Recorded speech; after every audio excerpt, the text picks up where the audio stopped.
দলের আমরাই হাল ধরেছিলাম বীর মুক্তিযোদ্ধা আব্দুস সোবহানের হাত ধরে।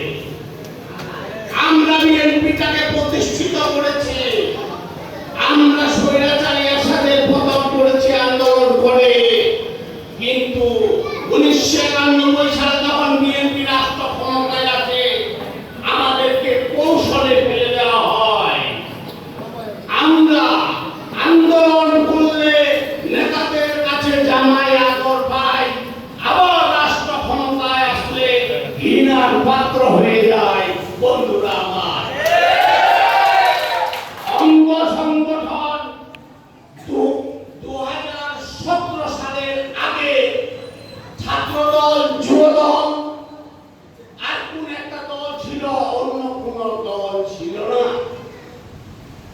আমরা 2017 সালে দায়িত্বে এসে সকল অঙ্গ সংগঠনকে তৈরি করেছি, স্বেচ্ছাসেবক দলকেও তৈরি করেছি আমরা।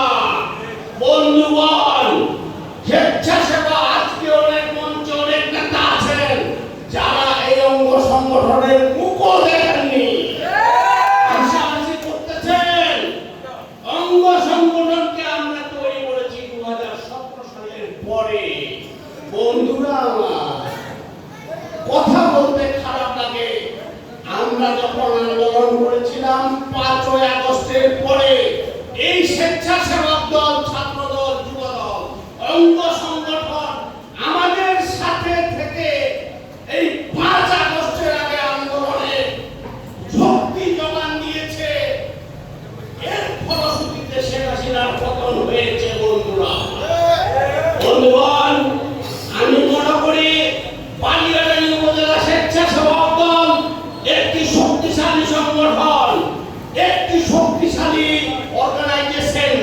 বন্ধুগণ, আপনারা সম্মেলন করবেন না কমিটি ভেঙে দিবেন দেন, বাট যারা আন্দোলন সংগ্রামী ছিল, যাদের নামে মামলা হয়েছিল, যারা ধরা পড়েছিল, পুলিশ যাদেরকে ধরেছিল, তাদেরকেই দায়িত্ব দিতে হবে।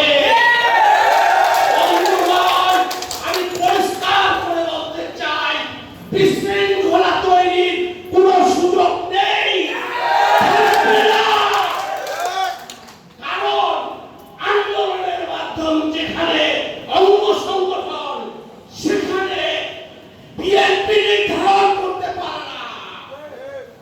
এডহক কমিটি মানবেন না, এডহক কমিটির মেয়াদ নাই, কিন্তু সম্মেলনে নির্বাচিত কমিটির মেয়াদ আছে।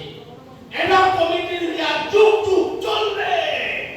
বন্ধুগণ, আজকে কমিটি ভেঙে দিবে, সম্মেলন প্রস্তুত কমিটি তৈরি করবেন, সম্মেলন প্রস্তুত কমিটি দ্রুত সম্মেলন করবে, কিন্তু এডহক কমিটিতে যাবেন না, যাবেন না। বন্ধুগণ,